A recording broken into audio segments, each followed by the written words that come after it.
నమస్తే. నేను doctor Kapila స్నేహపతి, senior consultant. ఈ ఎపిసోడ్‌లో ఏ సమస్యలకి హోమియోపతిలో ట్రీట్మెంట్ ఉంది అనేవి చెప్పుకుందాము.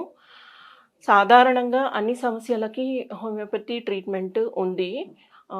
మరీ చెప్పుకున్నట్లయితే ఈ దీర్ఘకాలిక సమస్యలు ఏవైతే క్యాన్సర్స్, సిఓపిడి, పార్కిన్సోనిజము, పారాలిసిస్ మరియు మయస్థీనియా గ్రేవిస్ ఇవి హ్మ్, నెమ్మదిగా వచ్చిన సమస్యలు. వీటిని ముందుగానే తెలుసుకొని డాక్టర్లకి సంప్రదించినట్లయితే, అనగా ఎర్లీ స్టేజెస్‌లో డాక్టర్లని సంప్రదించినట్లయితే వాటికి కూడా హోమియోపతిలో ట్రీట్మెంట్ ఉంది. ఈ మరీ ఈ స్పెషల్‌గా హోమియోపతిలో ట్రీట్మెంట్ కావాలి అనుకున్న వారులో acute, sub acute, chronic diseases ఏవైనా ఫీవర్ అయ్యుండొచ్చు, వాంతులే అయ్యుండొచ్చు, విరోచనాలే అయ్యుండొచ్చు, తలనొప్పి సడెన్‌గా రావడం అయ్యుండొచ్చు.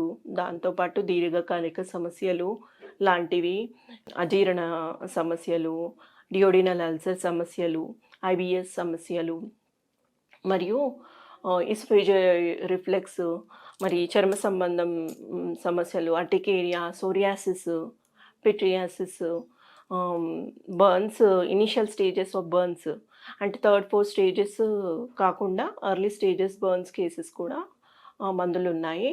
దాంతోపాటు నరాల బలహీనత,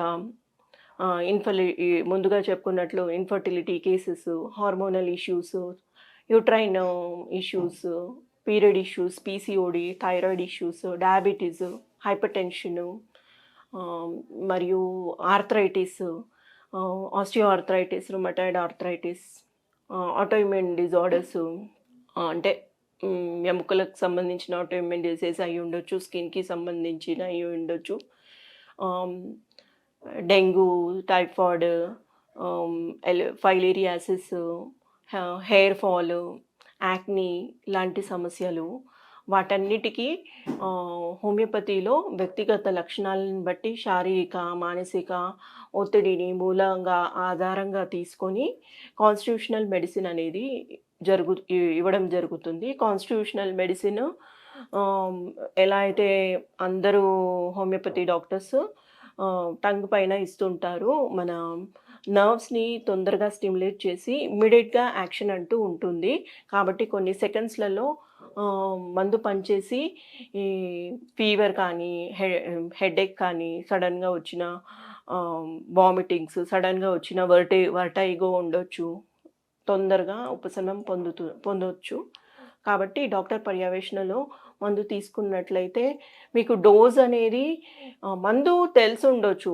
ఇలాంటి అంటే మీరు న్యూస్ విన్నా గానీ, యూట్యూబ్ రీల్స్ విన్నా గానీ మీకు అవకాశం ఉంటుంది, మందు తెలిసే అవకాశం. కానీ డాక్టర్ పర్యవేక్షణలో డోసేజ్ అనేది తీసుకోవడం చాలా చాలా ముఖ్యమైనది. కాబట్టి డాక్టర్ పర్యవేక్షణలో తీసుకుంటే మంచిది. ధన్యవాదాలు.